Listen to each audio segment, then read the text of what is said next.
Welcome to the Highlights Show. I'm Phil Kessler. And I'm Amy Ryan. It's great to be here. Wow. Okay, so just finished watching that ILO session. Yeah, quite something. Definitely. I went in expecting, a bit of a dry rundown of HR rules, maybe some compliance checklists. Mm-hmm. Standard stuff. But that immediate angle they took, shifting care from just like ticking a box to being a real competitive strategy, that really grabbed me straight away. It did. That was the thread, wasn't it? Yeah. So for everyone listening, we're talking about the Care to Compete session from the ILO Global Business and Disability Network. And it wasn't only about employees with disabilities, which is important, but it really dug into policies for all employees who find themselves being caregivers. Elder care, dependents with disabilities, even managing their own health stuff. Exactly. So look, we're not going to give you a play-by-play of the whole thing. No need for that. We just want to pull out what felt really essential, the kind of high-impact takeaways, some of the surprising bits maybe, and the challenges that companies like AXA, Capgemini, HSBC talked about. Yeah, and it's fascinating because we're clearly past the point where these care policies are just like a nice to have. Right. I mean, the ILO, just for context, they set global labor standards, right? Right. So when they host this, it signals something significant. Mm-hmm. And the message from the companies was pretty unified. When you do this right, it directly helps keep your people. It boosts productivity. It's a genuine strategic edge. And connecting that to the bigger picture, the main insight really is that these policies only give you that edge if they actually match what your workforce needs. They can't just be siloed initiatives. Okay. They've got to be woven into the company's main strategy. We're talking feeding into ESG frameworks, and environmental, social governance. Right, the S part. Exactly. Bolstering the S for social, which investors are watching really closely now. Mm-hmm. And linking them to DEI efforts, diversity, equity, inclusion. And, crucially, measuring them against HR metrics like turnover, engagement. Makes sense. That alignment takes them out of that sort of fluffy category and makes them financially real. Yeah, and one of the big practical things they kept coming back to, this really hit home for me, was just awareness, or the lack of it, and trust. Mm-hmm. Trust is huge. They talked a lot about targeted communications, manager training, obviously critical, but they really hammered home that stigma is still this massive barrier. Yeah.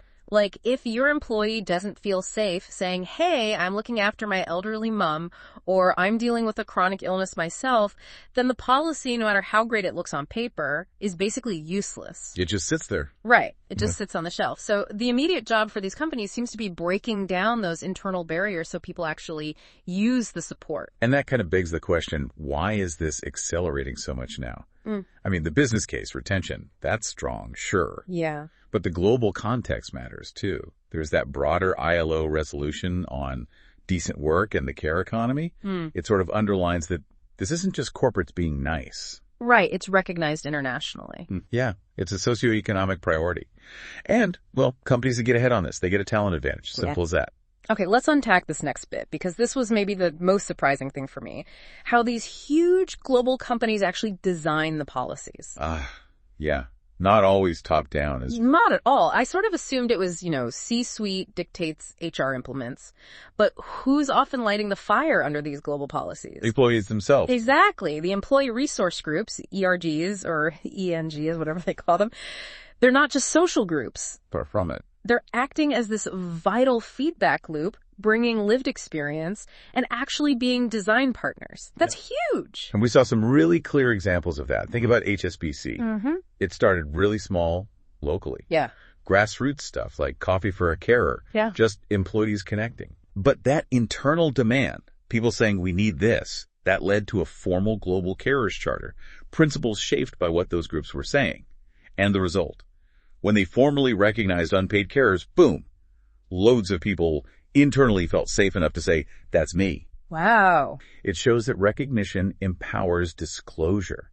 And Capgemini gave another great example. Their communities like Capability, Neuroability, they're actively driving change, not just being consulted. Right. They're involved in like accessibility testing for systems. They run specific programs like that Digital Seeds thing for neurodivergent students. Yeah. That's not just recruitment. It's building a pipeline based on understanding specific needs. That model, using the ERG's lived experience to build policy, it sounds incredibly powerful, really responsive. But, okay, here's my slight skepticism kicking in. Go on. Isn't there a danger that you're just piling more work onto the caregivers who run those groups? Asking them to do the heavy lifting on policy design on top of everything else? How do you stop them burning out? That's a really fair point. It's a critical bit of friction. Yeah. And the answer, based on what they were saying, seems to be about building the support structure around the ERGs. They acknowledge the burnout risk. Okay. Which is why the flip side is giving the managers the training and the tools they need. Ah, right. Like HSBC mentioned their Know Me Better tools. Essentially, guides and resources for managers specifically to help them have those, sometimes awkward caring conversations. Mm-hmm. If the manager isn't equipped to talk about this stuff with empathy, and if they don't have a clear pathway for sorting out accommodations, the whole thing breaks down. And yeah, the ERG members end up carrying the load. Those tools are like the essential oil in the machine. Okay, that makes sense. So moving from the how to the what, let's talk about the actual policies, the concrete stuff these companies are rolling out globally, because some of it sounded pretty substantial. Absolutely. If we're talking competitive advantage, you need policies that actually move the needle. Right. Look at AXA, their We Care program. Strong CEO backing rolled out in, over 50 countries. The big differentiator there is the paid caregiver leave. Explicitly. Up to 5 days a year. That's on top of flexible working and mental health support. 5 paid days. That's significant. It's a real financial commitment. For someone juggling work and care, that time could be absolutely crucial. Making a doctor's appointment, dealing with an emergency. Or just catching their breath. Exactly. It could be the difference between coping and hitting a wall and quitting. Mm-hmm. And when you think about the cost of replacing someone good, often like 1.5, maybe 2 times their salary, 5 days paid leave starts to look like a very smart retention strategy. Yeah, the math checks out. And L'Oreal's Share and Care program, that stood out too, partly just because it's been running for 12 years. Longevity matters. Suggests it works. Right. It suggests it's sustainable. And they structured it around those 4 pillars. Financial protection, health, and crucially, including support for serious stuff like cancer or chronic illness for employees or family, then work-life balance and workplace inclusion. It feels very comprehensive.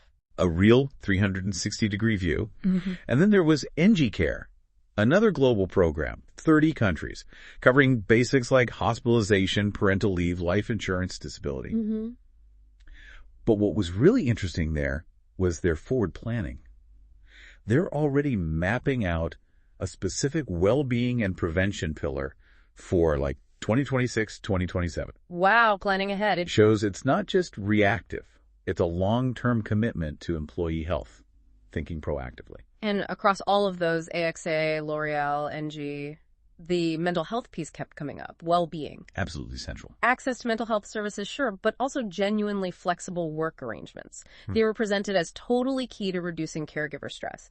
It's not just about time off, it's making the time at work sustainable and adaptable. Making work for them. Exactly. But, I did appreciate that it wasn't all sunshine and roses. No, definitely not. The panelists were pretty upfront about the challenges they're still grappling with. It kept the conversation grounded. Yeah, they consistently mention those trust issues, the disclosure barriers we talked about. And this is a big one, inconsistent local implementation. Yeah, the local piece. Always tricky. It's the main complexity, right? Scaling this stuff globally. You can have a global minimum standard like AXA's 5 days paid leave, which is vital as a baseline, a floor. Mm-hmm. But then the policies have to be tailored. What works seamlessly in Germany's regulatory environment might need serious tweaks, culturally and legally, to land properly in, say, Singapore or Brazil. Right. One size definitely doesn't fit all. So bridging that gap between the global vision and the local reality, that takes constant effort, constant adjustment. And that's where the community element comes back in, to speed things up, scale the impact faster than one company alone can manage. Collaboration. Exactly. They really encouraged working with cross-company coalitions, groups like Purple Space, Valuable 500, Disability. IN got mentioned. Yeah, I heard those names. The vibe was, look, this is a shared challenge, talent, retention, so it needs shared solutions, standardizing best practices across industries. Makes sense. Okay, so wrapping this up, what's the big takeaway for someone listening, maybe thinking about their own company? I think the primary insight is pretty clear. Yeah. Comprehensive care policies aren't a side project for HR anymore. Yeah. They're not optional. No. They are a necessary strategic part of modern talent strategy, DEI strategy.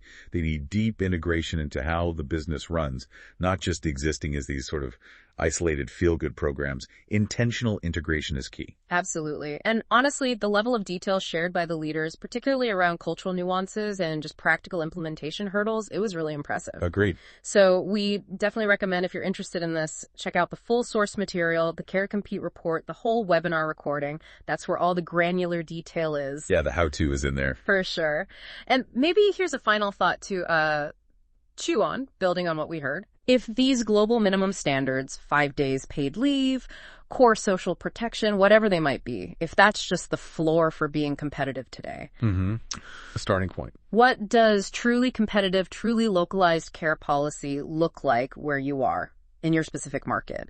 And crucially, how can you really empower those employee resource groups to help you define the ceiling, to build policies that don't just keep the talent you have, but actually pull in new talent because you're known for it? That's the $1 million question, isn't it? Yeah. Moving from standard to stand out.